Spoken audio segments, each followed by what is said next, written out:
natoa shukrani za dhati sana kwa mkurugenzi mkuu wa TRC, ofisi ya Waziri Mkuu, Mheshimiwa Rais kwa kuwaruhusu ndugu zangu wa TRC kuja leo kuwapa mkono wa pole TRC. Nilizungumza nao juzi, tukakubaliana tununue viroba angalau 1000 vya kilo 10 kuja kutoa pole kwa watu wetu. Na tumefanya mpango huo, tumetafuta hivyo viroba, kwa hiyo tukapata vya kilo 10 na vya kilo 25. Kwa hiyo niko hapa kusema tumekuja kuwashika mkono, lakini ni kujua thamani ya wenzetu wa shirika letu la reli.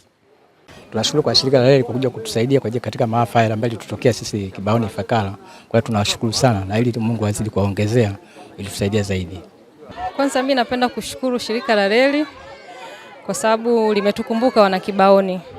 Kutokana kupitia haya maafa ambayo tumeyapata, lakini hawajakaa nyuma pamoja nasi, hawajatuacha. Kwa hiyo mimi naishukuru sana. Ninaomba pia wakati mwingine pia tutakapopata matatizo, sio tu matatizo, hata kwenye mambo ya maendeleo pia tunaomba pia watukimbilie.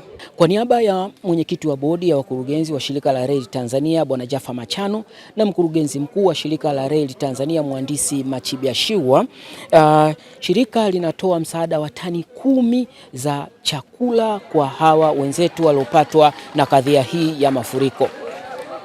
TRC inaamini maendeleo ya miundombinu yanaenda sambamba na ustawi wa watu. Reli zetu zinabeba si tu abiria na mizigo, bali pia ni matumaini ya Watanzania.